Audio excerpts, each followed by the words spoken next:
Hello, everybody, and welcome to this new episode of Spanish Loops. Jorge, how are ya, I'm fine. Thank you very much, mate. How are you doing? mate? Yeah, why not? Okay, mate. Is that Australia or where is that from? Yeah, That mate thing. yeah, somewhere. Oh, somewhere. There we go. So, anyway, let's get some music here. Okay, let's go for it.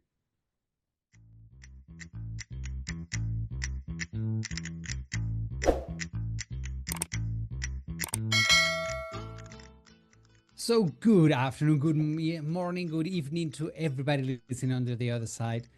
Yes, we're back this week, and this week we want to touch a little Controversial? controversial topic. Yeah. Okay.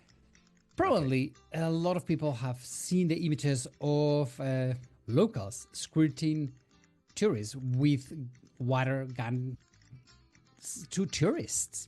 So we have decided not to talk about Barcelona anti-tourism. We want to talk about what's going on with this anti-tourism all around the world. Because it's not only a Spanish thing, it's not a French thing. We can find anti-tourism in the United States, we can find anti-tourism in Mexico, everywhere Yeah. there is anti-tourism movement. So let's talk about that. Yes, Francisco, I agree with you. It's a little bit controversial, that topic, because many of the people, they do believe that they're not welcome. Tourism is welcome, okay, always. What happens is that, under my very personal opinion, all this has been handled from the very beginning, not in a proper way. I mean, Spain is a country that depends. Let's focus now in Spain, okay? I Yeah. know it's happening all over, but let's focus in Spain. It's a country that had a boom in tourism, and that boom in tourism was. I mean, we have to keep in mind several facts. It was the political situation. We were under a dictatorship. Francisco Franco, the The long guy British again. shape, and again, yeah. But it was in the 60s when they realized that it could be a good source of income. We have talked about many times about that time, that period of time, and hopefully, if our audience remains like it is and grows, we will have to talk about it because, I mean, we cannot avoid to talk about today's Spain without mentioning that dark period of time, which is very Mhm. recent in history. So during the 60s, it was that boom, seeing the government at the time that it was a good source of income. Well, I mean, the Civil War ended in 1939 in Spain. So World War II started. Then World War II finished in 1945. We never got a single cent of a Marshall Plan, etc., etc. Anyway, it was eventually some kind of agreement in between Spain and some of the countries in Europe. We are not talking yet about the European Union. We're talking about Europe as a Mhm. continent. The bunch of independent countries with independent currencies. Okay, and also with the United States as well at the same time. Okay, it was a little bit of a like sticking your head out of the mud a little bit, just trying to get some air and recover economically. We developed our own brand of cars. It was like imagine a hard-boiled eggs with four little wheels and and Yeah. that Seat 600. Seriously. Okay, okay, Seat with an S, not the Fiat, the Italian Seat. And then just having one of those, that was, like a hit for a family. It was, my goodness. I remember my father had one, and because he was a mechanic, he could get one very old. He restored it, and we were the sensation in our neighborhood, in the block where we used to live, because we were the only family that had a car. Everybody thought we Ooh. were people with a lot of money, but no, it was that my father was a mechanic, and he got from scratch one of them and repair it. Okay, so that was the thing. So that happened at the end of the 60s, and we had a lot of visitors from Europe and also from the United States. Remember, in those days, the currency was the peseta, Mhm. and it was peanuts for the visitors to come over here. Food, hotels, etc. It was Sun. very thing. I'm saying all this just to put a little bit in context to our audience how everything started here. Of course, all those was developing and redeveloping. Franco died in 75. It was a few years there that the tourism wasn't expanding, sorry, the way it used to before Franco's death. But then at the early 80s, it was just the real boom. We still had the peseta, and well, what happened? Now we just jumping up until today, 2025. Okay, so now let me tell you some data from last year. According to the National Institute of Statistic, oh, this is a very National very Institute of difficult word. Statistics. Oof. Statistics. Yeah. Um, you know that we bet our own records of visitors last year? How many people did we welcome? Oof, 88.5 million 88 million people came to Spain in came to Spain 2024. on touristic basis. Oof. That That's a is lot of that, people. that is a lot of people, you know, and that is absolutely exceeding, you know, pre-pandemic that it was in 1929. I'm talking about COVID, that we bet our own record, and the 2024 numbers exceeded in more than a 10%, almost 11% above. So it was just chaotic. Um, Catalonia, it was the region that received the largest number of tourists, followed by obviously Balearic Islands and Hmm. the Canary Islands. Okay, in percentages. Okay, Catalonia, I'm reading this right now, okay, because these are numbers, specific numbers, is 21.2% of the those 88. 80 something millions I just said, okay? 44, almost, no, sorry, 44, no, almost 15 million in the Balearic Islands, okay? And the Canary Islands, it was another 13.5 million visitors. Wow. So, I mean, to me, that is mind blowing. I mean, probably people might think if we're talking about that, it's like throwing stones on our own roof. Yeah. Okay, no, it's not. It's not that the case. The case that that is unsustainable, under my point of view, because receiving so many people just for the sake of making money. What about the environment? Okay, that's one of the things. And then obviously that started with protests. The big protest, believe it or not, Francisco, started in the Canary Islands because it's a small space. But the big one that has had more, I would say, echo internationally talking, they are those who are in, they have been in Catalonia. They do not attack at all the people.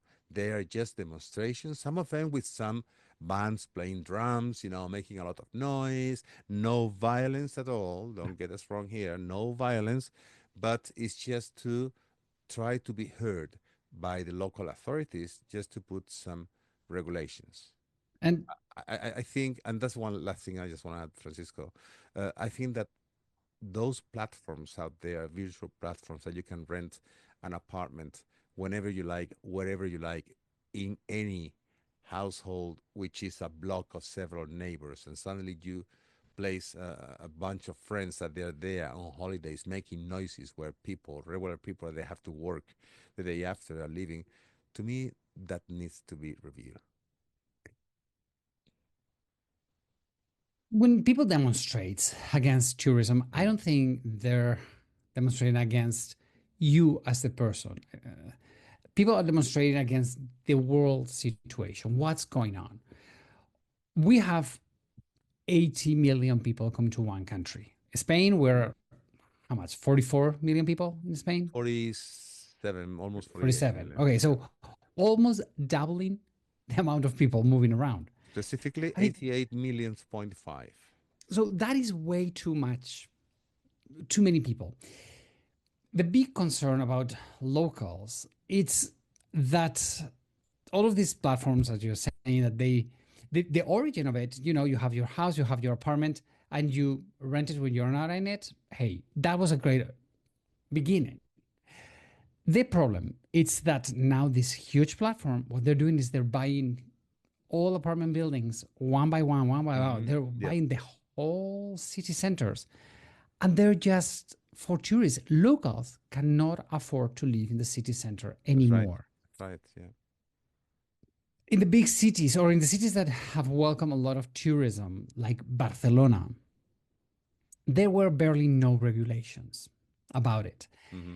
Now, in the cities where I can put the example of my hometown, Pamplona. In Yeah. Pamplona, if you want to have one of these apartments to be rented, there are strict rules, and there's only two very strict rules. The first one, there can only be one apartment rented for tourism per apartment building. Oh, And the second doesn't matter regulation, how many apartments. It's it just can one. be 12 floor high, only one can be rented as a tourist apartment, Yeah. and it has to be on the first floor. Whoa. That's the rule. If you have a second floor, you cannot do it. Very important to mention this, Francisco, if you don't mind me Yeah. saying this. Here in Europe, floor one is not Okay. what in America is floor one. Here in Europe, sorry, in America, floor one is the ground floor, street level. Here is not. Number one is One one floor. above the ground floor. So, because Yeah. normally Thanks for for a, that clarification. because you know the ground floor Yeah. normally very You have very rarely shops. is used for apartments. Housing. It's mainly premises and shops. And well, the block I live, actually the ground floor is there are apartments. There is no premises in my block. It's a small block, but I have to tell you, it's not called zero, or it's just called ground floor. Ground floor. Planta baja. Yeah, planta baja, that's right. So one of the big concerns is that you cannot buy a house anymore in the city center. The second problem Yeah. is when you have, especially a cruise, one of these big cruises coming Yeah. Yeah. in no time, 10,000 people disembarks all at the same time. They take over the whole city and all at the same time leave the city. So Yeah. it's like waves of thousands and thousands and thousands of people, which is a huge problem because in many places, many times, these cruise ships, what they offer for the clients is okay, we're going to take you to this local guide. The, the very cheap local guides, they pay very little to those guides. They some I've seen some cruise ships that they give them doggy bags with their food. They don't even spend money in lunch in the city, so Yeah, that's right. Yeah. you're gonna have no revenue. The city is gonna have no good out of that 10,000 So people what you're talking about is just the cruise liner, they only pay the fee for docking on the on the so harbor for a few hours. which is a And lot of then money, and they I yeah, mean they rent some or they hire some local guides, whatever is well paid or not, that's different. Also, the bus companies that they are moving those people, they're polluting the place, the yeah. city, taking them around. But those people who are physically in those buses, maybe 20 or 30 buses per ship, or maybe 40, depends on the size. Those people are just visiting A, C, B, C, And see. and maybe taking to a shop to see if they can buy something to get some kickback to the local guides, and then leaving the place just before dinner. So that's the other problem. Yeah. There's one more issue about all of this: group sizing. Yeah. To our listeners, when you come to Europe, one of the charming things is these narrow, cute little streets. Mm-hmm. But if you have a group of 50 people in these cute, narrow streets, you block the traffic. The city cannot move around you. Mm-hmm. So if you have a huge group, it's not going to be okay. Then it's it's our fault. Local guides, many local guides, they have a group of 50 and they do not have whisper. They don't have listening devices. So they're shouting Yeah. to them. And it's like, you're in your living room in your house, and there's this crazy tour guide screaming under your window, and this is the cathedral. Look to your right. So It's, haven't you heard some of our colleagues like, you're not in a market, you are a tour guide. Could you please not scream like somebody's Yeah. killing you? Well, I have to tell you, Francisco, that luckily most of the places that now is forbidden, uh, many local authorities, this is not a national thing. I mean, the city hall has to be taking care constantly of that. And I'm talking because I live in Madrid, I'm based here, and I tour here, and also I do tour all over Spain or Portugal, France, Italy, whenever I have to. I would say now that mm, at least outdoors. Indoors, I cannot recall right now anywhere that you can do what you just said, what it used to be in the old days. They have to Yes. have their own transmitter system, with the whispers and somebody talking in a low voice. Otherwise, it would be nuts, like you just said. And but here, for instance, in Madrid, even the loudspeakers that you might have, attached to Those your are wrist, forbidden anymore. those are totally not allowed at all. So you have to That's have that, the whisper. the whisper. In top of that, many cities they are limiting the number of tourists that they can go per group. There we go. And one of the most strict ones, under my opinion, right now, and if you know of any other place, Francisco, please let us know. It is Barcelona. And in Barcelona, when you go through those narrow streets in the Gothic section, for instance, going from one place to another and visiting, if you have a group of 40, 45 people, and you only have to have 15 members per group, companies don't care. They still make it. How? Renting or hiring free guides services. So the group is going to be one part of it going ahead, 5 minutes the second part, and the third part going behind the other two. So let me ask you a question, Francisco.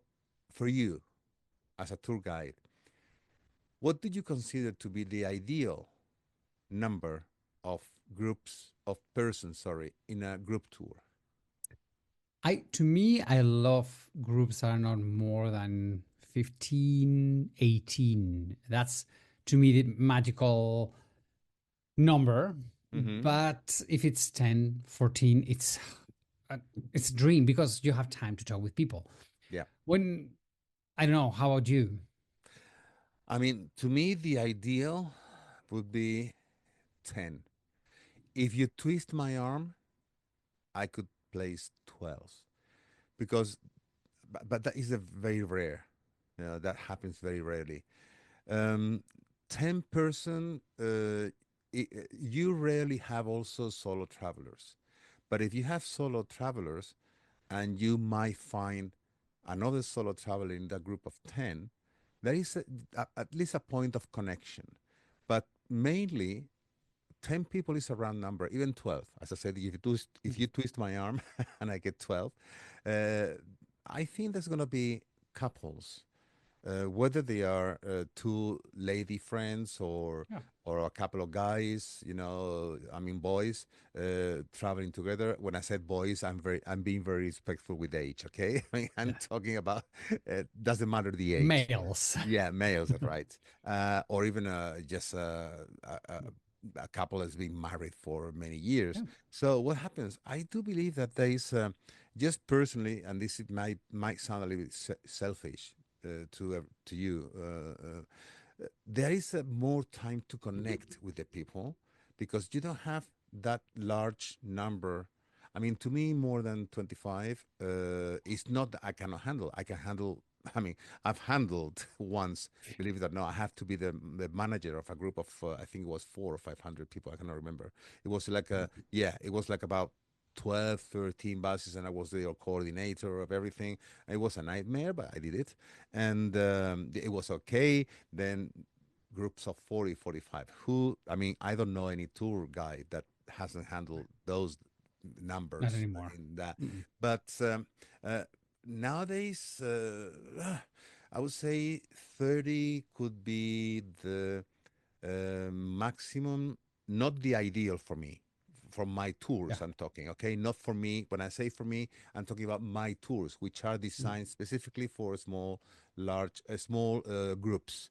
But for companies, 30, I would think that would be just the ideal number to top the number of Me, seats on a tour. to Okay. me, 30, it's a little bit too much. I mean, to Mm, me, a group over 25, it's like mm. you don't have, as you said, you don't have time to connect.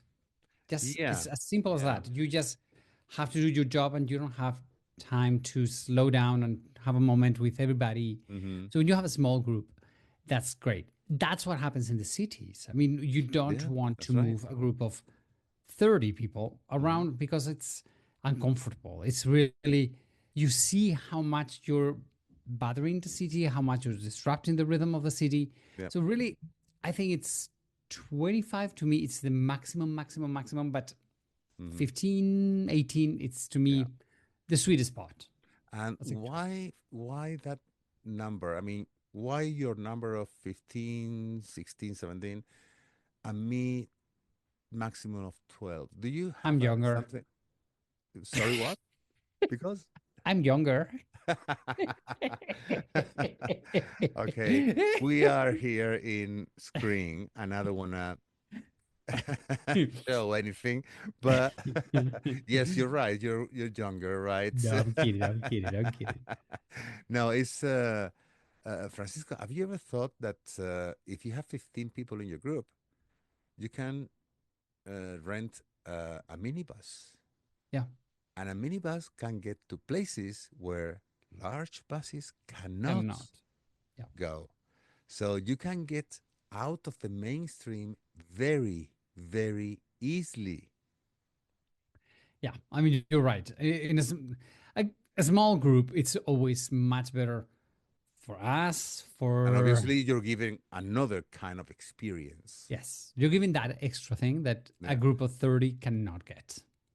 Oh Mhm. yeah, And getting back to the problem on the over tourism that we are having is that let me give you the example. The last time I went to Cordoba, it wasn't a private visit; it was a day visit from Madrid. We catch the high-speed train.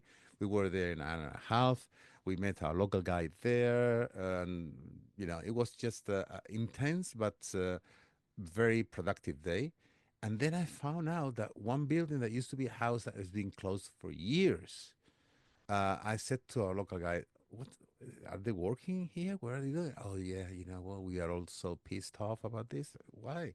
Because it's one of those investment funds that bought the entire property, and now they're making tourist apartments. I said, "Oh no way here!" So we just continued, and then I saw works in another house that it was there. That not so long ago they had a restaurant and a patio, beautiful patio inside. And then I said to the local guy, "What's happening in this one?" "Exactly the same as the other." I said, "What?" I said, "Yeah, it seems like everybody now wants to build tourist apartments." My hometown, Francisco, is Malaga. hmm, Malaga is now in the news in Spain regarding that people that they've been living there for their entire life in the city center, they're moving out. They're moving out because the city center of Malaga is becoming so crowded with tourists, which in a way is good because it's a good source of income. And the way that they are planning the tourism in Malaga, I like it because they are trying to make it like a high standard tourism. Okay. It's not like if you just move 15, I was going to say metric, but it's like 10 miles to the west of Malaga. You have all these tourist resorts that it yeah, could be kind of tacky-ish. Okay. But the city of Malaga, it remains like a medium to high class tourism. The prices of the hotels in Malaga have gone up crazy in the last 3 years.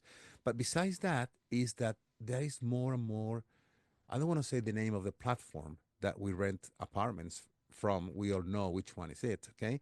But more and more of those kind of apartments and historical buildings. So people in Malaga are right now, with the nerves just on the skin, on the surface of their skin, because uh, people cannot not afford, afford. But that's and that when the regulations, the city hall, are exactly, the ones that has to yeah. say no. Yeah, but that has another side effect because people now tends to go to the outskirts of the city or let's say out of the city center. Those people who are renting out those apartments which are not in the city center are raising their prices up. Yeah. So it's like a, you know, take and give and take, give and take, constant give and take all the time. So it's happening all over. You have any kind of solution that just imagine that you are a prime minister now and you have a To solution. me, I Which would one put could be? very strong uh, laws about it. I mean, Mm-hmm. on cities, groups larger than 20, not allowed in any Mm-hmm. city in Spain. Mm-hmm. If you don't have whispers, not allowed. Mm-hmm. In apartment buildings, one per building. The rest have to be places where locals can live. Mm-hmm. Try to make, especially museums and all that, try to organize timings very well. I mean, I think museums are one of the things that have worked it better Yeah, all I around agree. Europe. I mean, if I you go agree. to, I don't know, any museum around Europe, the Louvre and everything, you have your moments and it's pretty much well done. But the city regulations, I think it's the government who needs to say, no, we're not going to take this because it's destroying. I mean, I've been a couple of cities in Italy that in Cinque Terre that they have become they were beautiful. They're still beautiful, but now they're just tourist traps. There is True. not one local shop anymore. There's only Mm-hmm. shops for magnets that Yeah. I say, it's like, okay, yes, I'm going to buy a magnet, but Yeah, I want and something the else. So, colorful facades of the houses in Cinque Terre. You probably heard the news that the famous pyramid of the entrance of Louvre in Paris now is obsolete, oh, and oh yeah, and they are now working on a project. The project I think is almost finished, if not started. That they're opening another entrance to the Louvre Museum because the entrance, the actual entrance that there is right now, cannot absorb the so number many of people. visitors they have per day. So So, that gives you all an of these idea. things have to be regulated. All of these Yeah, things have to be promoted by the central government, have to be yes, we want tourism, but we want tourism who stays in hotels, yeah. who hires local guides, who goes to restaurants, goes Mm-hmm. to music, who goes to. We don't want the cheap tourism that they only get drunk and that's it Yeah, and make noise. And so I think that's the big complaint that is in the world. I mean, I don't yeah. think it is about we hate tourism. No, no, no. It's not at all. I mean, It's not under my I think it's opinion. totally the other way. I mean, Yeah, yes, we want tourism. Yes, the cities need tourism because we live, Spain lives out of tourism. It's one of the big incomes.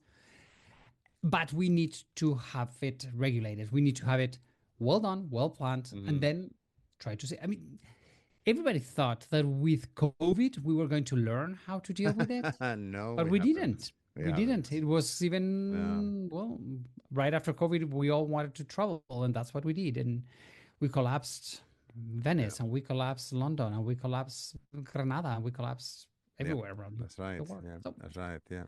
but it's a world situation, and it is what it is, It and we is what it cannot is, change it, yeah, and we need to unfortunately. find a formula out there, just whatever the tourism that comes over to make that tourism quality tourism. Doesn't matter your origins or what you're spending on it or whatever, where you're coming from. I do believe that should be a formula that, to make it quality tourism. And I do have a great formula. In Oh, fact, tell not me. one, two of them. One is called travelingwithjorge.com, and the other one is travelsteps.es. Yes, we do responsible tourism. If somebody wants to come to you, Spain, and discover Spain in good quality tourism, talk to us. We are going to be very, very happy to help you enjoy and discover the beautiful country that is Spain. Francisco, can I ask you a favor? What? Because I just started to laugh in the middle of your first name. Would you please repeat both So sites? the websites that you guys can check our tours are travelingwithjorge.com and travelingthesteps.es. That's right. That was only my laugh here. You were not expecting that one. No, it wasn't. It wasn't at all. Yeah. But it is. I mean, we do healthy tourism. I mean, tourism that will hire. In many places, we could do the city tours, but we hire local guides. We want to have the voice and the perspective of somebody else. Yes, We I'm go local. to good restaurants. We buy Find tickets the to local go gastronomy, to. which is very important as well. So, Francisco, I think that you and I were selling experiences here instead of tours. Yes, it's not just seeing the country. It's not just go and see Spain. No. Which is seeing the country Which is, in a you way, see, yeah. but But not only that. what we mean with quality tourism, it's we want our travelers, the people who come with us, not to be tourists. We want you guys to be locals. We want you to really experience the truth of a country, which is our passion. We love Spain, and we want to share it with all of you. So if somebody wants to check what tours we're going to be doing for next year, it is on our websites. That's correct. Well, Francisco, that's it. That's it. I guess that's all we're going to be doing. And what else? If somebody's listening to us through any podcast platform, Yeah, don't forget, Spotify thumbs or up, Amazon or thumbs whatever. up, subscribe, share, we go. everything. Please. Everything. Please. We love if you could do that. Jorge, it's been a great pleasure, and I Likewise. shall see you next week. Yes, we will be here again next week. Okay? To our listeners, we Francisco. love you. We'll see you next week. Adios, amigos. Adios, everybody. Bye-bye.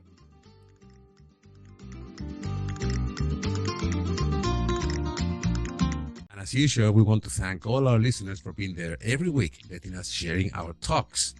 Follow us in Spanish Loops in Facebook, Spotify, Apple Podcast, or your favorite platform. And in Instagram, you can find us as the Spanish Loops Podcast, no spaces altogether. If you want to find us the quickest way, just Google Spanish Loops Podcast and you will find us. Hasta la vista, amigos.